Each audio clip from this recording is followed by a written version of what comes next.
liggie aan draai hom op en na die muur toe en sit hom aan speel. Ek het dit sê, hi.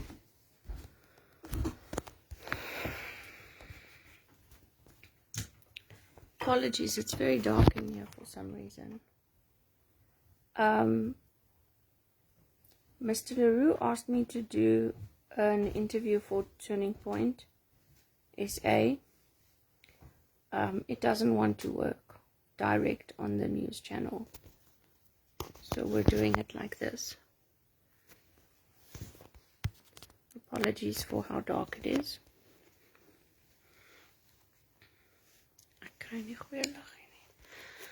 I'm going to read for us from Jeremiah.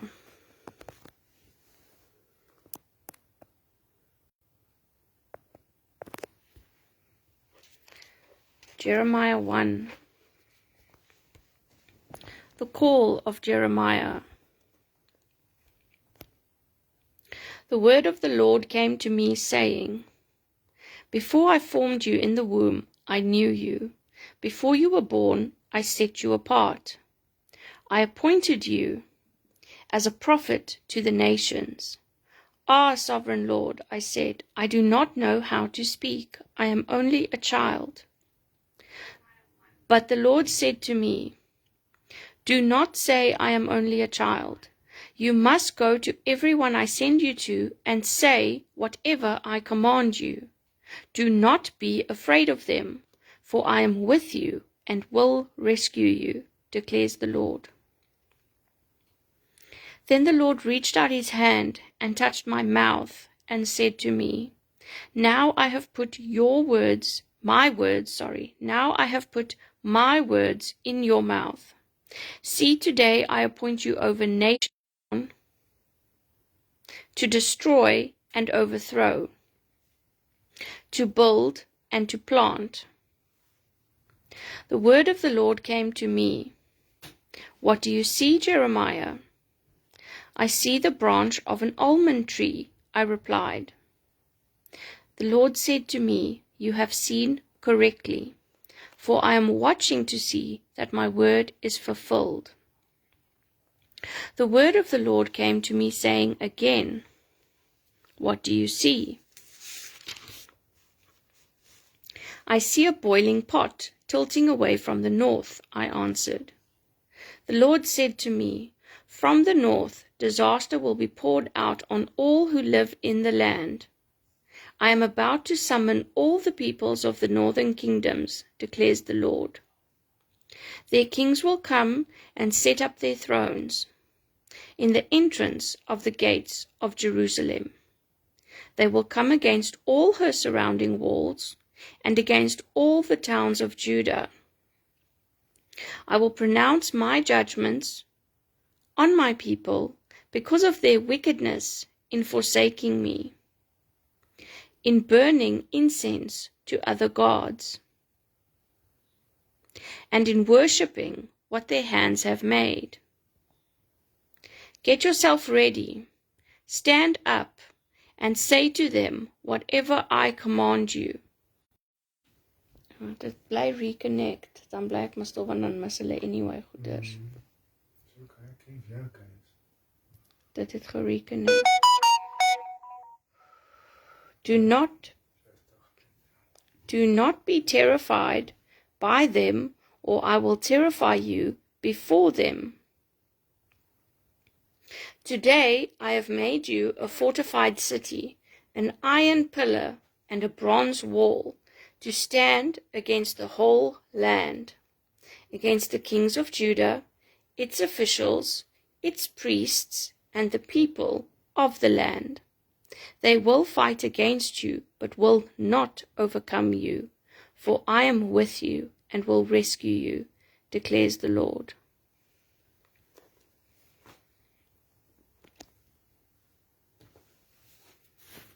I normally read Jeremiah first, because I don't know if it's very clear to everyone why I keep doing that every single time. Jeremiah here gets called by God, and the Lord puts his words in Jeremiah's mouth. And so for those of you who don't know me very well or think you know me, contrary to what it might seem like because of these videos and the way this matter has escalated, I am actually, and used to be, a private person. I am shy. I am awkward. I don't like to speak. I don't want to speak to people. And I often feel like I don't know what to say, or I'm going to say and do the wrong thing. So I keep quiet. And now I have to speak on these subject matters that is so important, that affects my life and my daughter's life, that affects criminals and the justice system and the corruption in South Africa. And it started because I had to keep speaking in court. I had court date after court date, week after week, month after month, year after year, where I had to go stand there alone, terrified, petrified, because 90% of the time I could not afford a lawyer. And so I don't know how many of you have had to go stand in court and present your case and speak and defend yourself when you are being bullied and slandered and attacked. But it's extremely intimidating. And so I formed a habit of sitting outside the courthouse at Imansdorp, and I would pray, and I would ask for God to help me, and I would ask him to please put his words in my mouth. Because as Jeremiah says here, I am only a child. I do not know how to speak. And so because I used to be scared that I would just stand there and freeze and not know what to say, and then they would just walk all over me and do whatever they want and take my child away, which they did. I used to ask God to help me speak. Lord, your will, not mine. Lord, your words, not mine.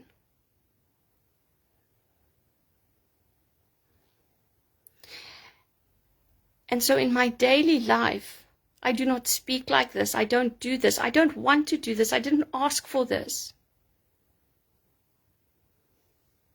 No one wants their child taken away. No one wants to go to court all the time and fight and fight and fight and feel like you've got no life besides fighting in court. There's nothing to live for. There's nothing happy about your life. You don't have a fulfilling career. My one child's taken away. My other one's dead. I don't have a reason to wake up in the morning.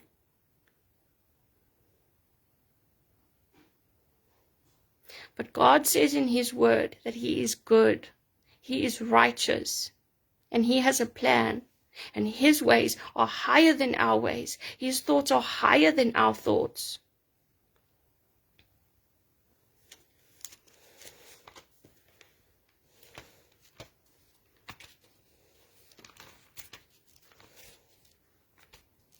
I don't know how many of you know the story of Job.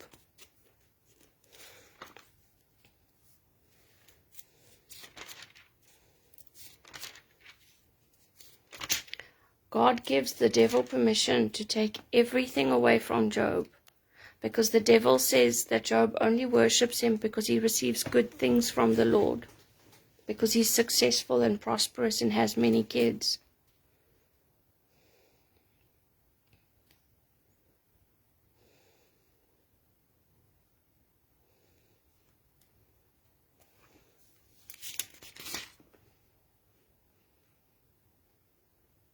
I'm trying to find now something I want to reference, but I'll just tell you.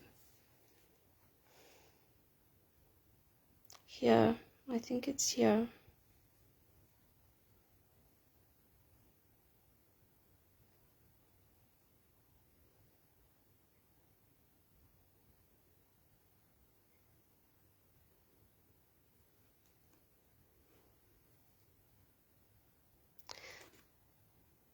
Job loses everything. His children die.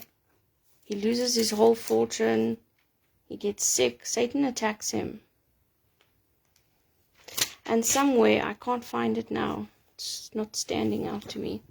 Somewhere in Job, his wife comes to him and basically says to him, I'm paraphrasing now, why do you still believe in God? Why do you still say he's good? Why do you still trust him?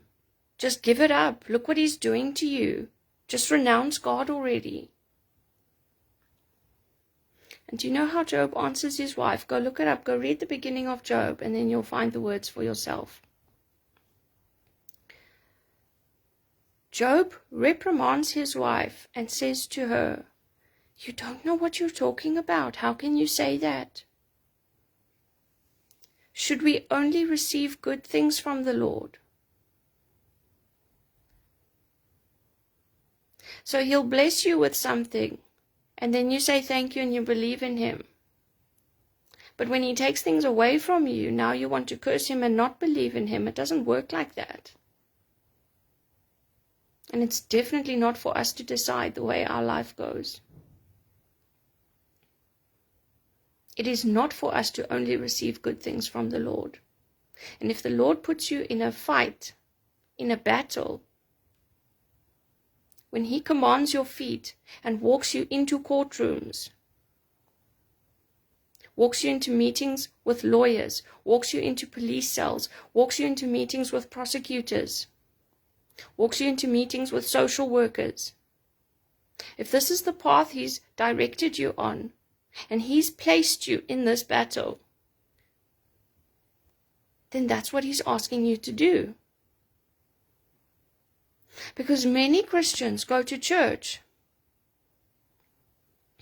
and they'll sing the songs, Here I am, Lord, send me. But how many of us walk the narrow road that gets spoken of in the Bible and walk the road that God is asking us to walk when it is horrible, horrible? But he says in Psalms, even though I walk through the valley of the shadow of death, I will fear no evil, for thou art with me.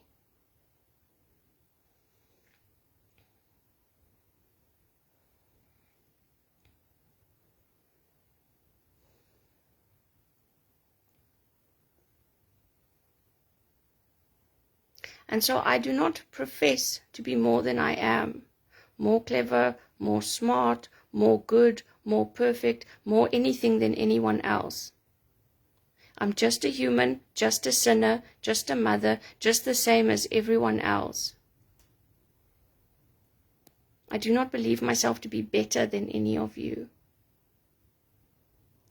And by reading that scripture in Jeremiah every time, I do not profess to be a prophet. What I'm doing is saying, God, I'm scared. God, I'm terrified. I don't understand what it is you're asking me to do and why you want me to speak to all these people. So please speak. You speak, Lord. Put your words in my mouth. You speak. Use me and say what you want to say, because I am not clever. I don't know everything. I don't think I'm wise and will tell everyone what to do and not to do and what's going on here. That's not for me to do.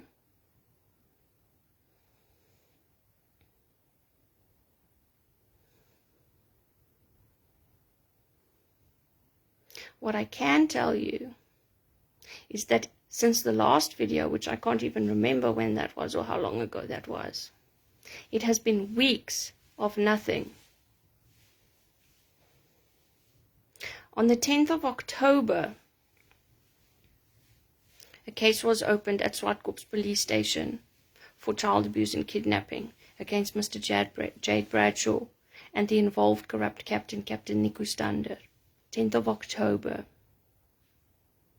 The law says they have to investigate immediately. They have to make this child safe immediately. She's not supposed to be with her father anymore. Nothing happened. I had to complain and complain. And eventually I reached prosecutors who are attending to the situation. And only when my complaints eventually landed on their desk and they requested the docket from the police did this matter start receiving attention. This was weeks later. And at the time, I had still not received an SMS that the case had been registered at all. So the police get a child abuse and kidnapping case and they just do nothing. And it's law to register the case immediately, make the child safe immediately, appoint a social worker immediately. They were supposed to follow up with me that day when they came and took my statement here in my house. They said when they leave, they're going to go register the case and they're coming back with the investigating officer who will sit and take a full statement from me. That never happened. To this day, it has not happened. It's what, the 20th of November today? When the prosecutors let me know that they requested the docket from SAPS, I said to them, but how is this possible? Because they said that an investigation is going on and they're waiting to receive the docket. And I said to them, but how is an investigation going on when the case has not been registered? There's no SMS that the case has been registered. There's no official case number. What are they investigating? If they're doing it, it's off the books. It's not formal. It's not on record. So what is going on here? Then because of my complaints, all of a sudden, the 6th of November only, I received a case that a charge I laid on the 10th of October, the case was registered on the 6th of November, a month later. SAPS eventually handed in the dockets to the prosecutors, the NPA. For those of you who don't know, prosecutors are with the National Prosecuting Authority, the NPA. They are the ones that prosecute criminals. They're supposed to do arrests and prosecute in court. They received the docket. It was incomplete because part of my complaint to the prosecutors was that they claimed the police is investigating the matter. But I said to them, no investigating officer has contacted me. How can the police be investigating the matter if, number one, my daughter's not been made safe? Number two, no social worker has been appointed. Number three, no investigating officer has been appointed. And if there's indeed an investigating officer, why has this investigating officer not contacted me? They cannot conduct an investigation and say it's fair and just and independent when maybe they've gone and asked Mr. Bradshaw a few questions and he said, no, everything's fine, there's nothing wrong here, and they don't come to me for my evidence. Does that sound like an investigation? When they don't take blood work from my daughter, when they don't remove her and make her safe, put her somewhere away from her father where eventually she'll speak and open up when she's not being threatened and manipulated and blackmailed by him. How can you investigate when the child is still there?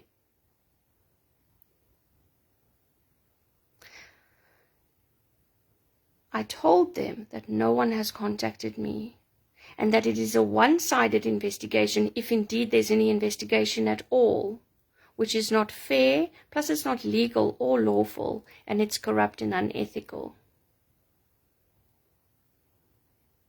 It's called a cover-up.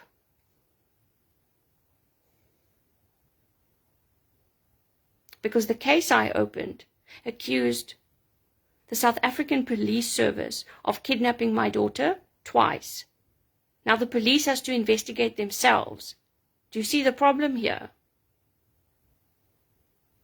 Not only do they have to investigate themselves, furthermore, today I received an SMS that Captain Stander is the investigating officer, when he's the one that kidnapped my daughter twice, when he's the one that attacked me, pulled me by my hair, threw me out a bus, I cannot walk or stand because of that horrible, horrible man. I've not seen my daughter for months because of that man. The last time I saw my daughter, she was throwing up in his car because he kidnapped us. There was no female officer present. There was no social worker present. You cannot do a child removal without a female officer if she's a little girl, and I'm a mother, I'm a female, which means two men cannot remove a child from a mother and her little girl if there's no female officer, no social worker, no court order, no warrant of arrest. And her father wasn't even present. You didn't even hand over a little 6-year-old girl to her other legal guardian. You just walked out with her out of the police station. That is illegal. I am her legal guardian because I am her biological mother. The only other legal guardian for that girl is her father. You had no authority to walk out of the police station with her. You were supposed to hand her over to her father in my presence. She is not allowed to be in any other person's care unauthorized that is not a legal guardian.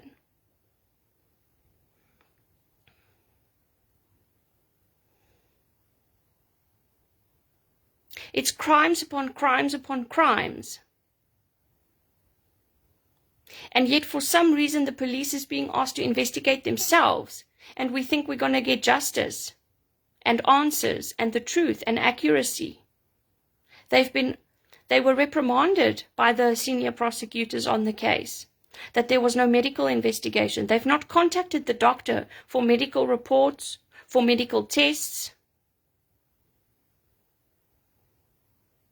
The feedback from the prosecutors was the investigation is incomplete because you've not contacted Miss Bradshaw for her evidence. You've not contacted the doctor to conduct medical evidence, but you handed in a docket. This was about a week or two ago. The update I got from the senior prosecutors was that they reprimanded the South African Police Service and handed the docket back to them and said, complete the investigation. And they were only given about a week. That time has lapsed.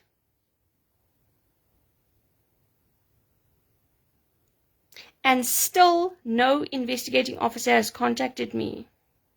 And this morning, all of a sudden, out of the blue, I receive an SMS that Captain Standard has been appointed as the investigating officer. It is impossible, and it is not lawful, and it is illegal.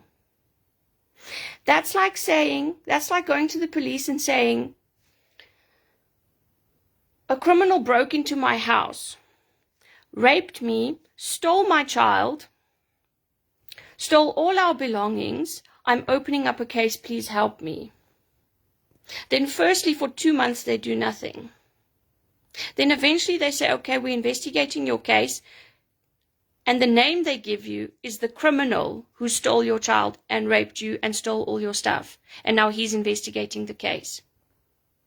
Any logical, sane person will say that does not make sense. Plus the law says it can't be like that. It's illegal. You cannot investigate yourself because you will not find yourself guilty.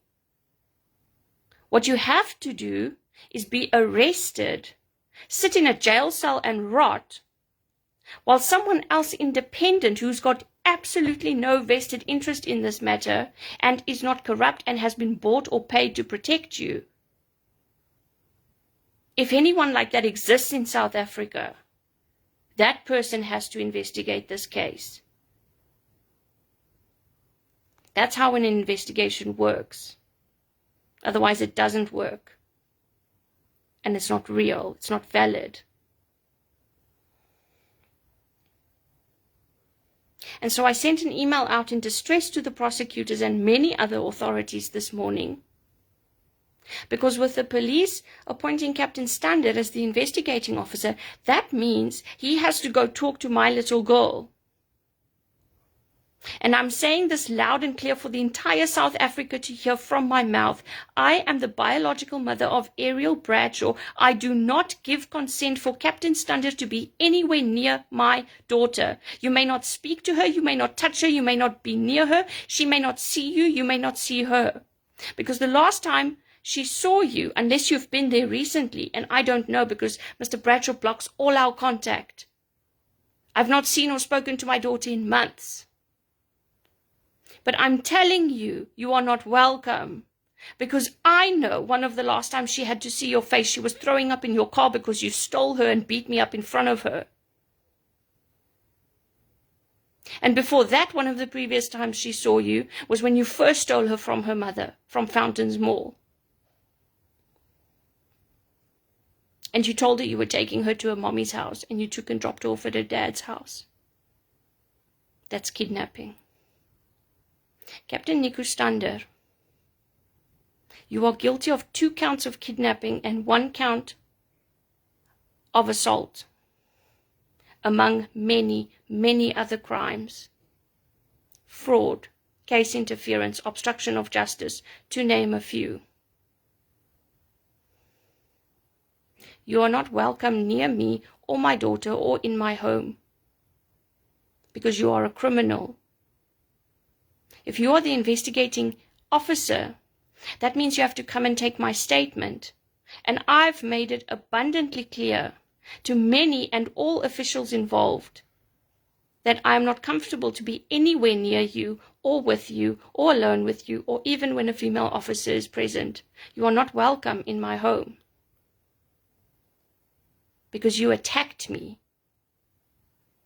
And then you left me in a police cell, cold, on the floor, and refused me medical care.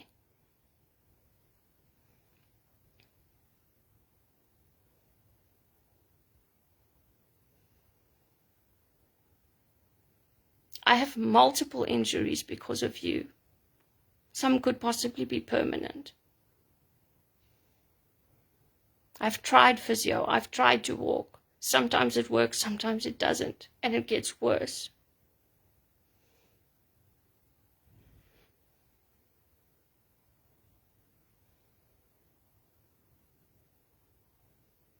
South Africa disgusts me.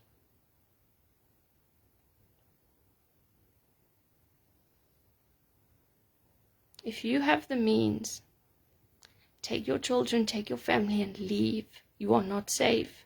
The police is infiltrated by criminals. The police is a criminal crime syndicate. They've infiltrated the justice system, the NPA, lawyers, magistrates. You cannot get help anywhere. All they do is bury your evidence, cover things up, don't register cases, don't take your cases to courtrooms, chase you out of courtrooms. If something happens to you or your kids and you go to the police, they will cover it up. They will not help you.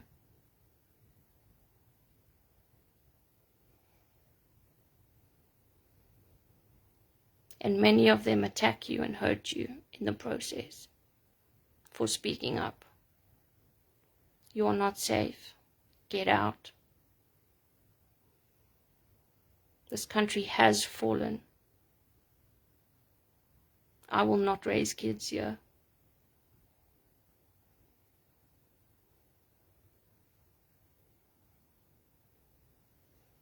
It's an absolute tragedy.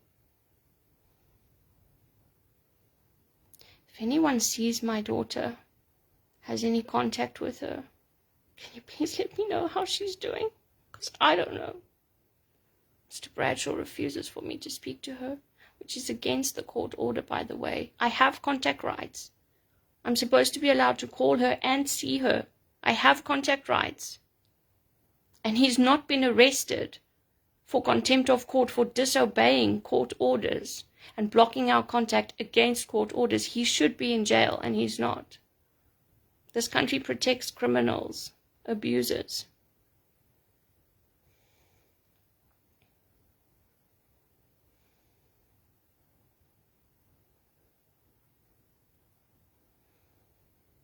He's not paid maintenance for 3 years. Nothing happened to him when the law says he should be arrested. And his assets should be seized to claim the money that he owes me. That's what the state is supposed to do. Do you think they've done it? No, they have not.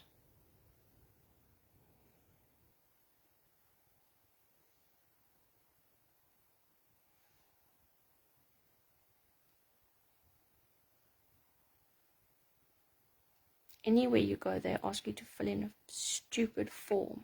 Nothing ever comes from filling in a form. Do you know how many forms I filled in the last 3 years? It's ridiculous.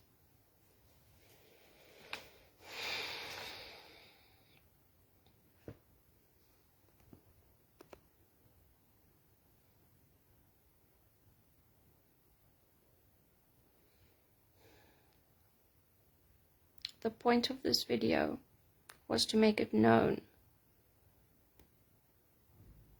that the criminal,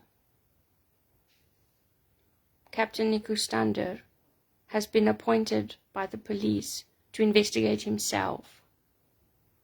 And the victim and victims, Ariel and I, will get no justice.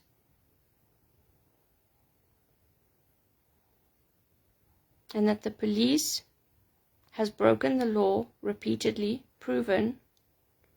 Mr. Bradshaw, her father, has broken the law repeatedly, proven. Magistrates and lawyers have broken the law repeatedly, proven. Social workers and family advocates, Elaine Botha, have broken the law repeatedly, proven. And nothing happens. Nothing. If you are a lawyer and you're studying law, do you know what you can do with that law book? You can just tear it up. It doesn't matter. It holds no value. The Constitution that was created to protect South Africans, you can just tear it up.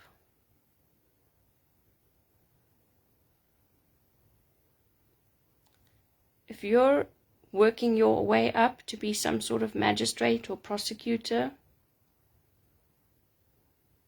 you can go flip burgers at McDonald's. The law means nothing in this country. It holds no value. A protection order holds no value. A maintenance order holds no value. A court order holds no value. No one will enforce it. No one will do anything if you don't obey it. There's no point to any of it. It's worthless. None of it and nothing matters.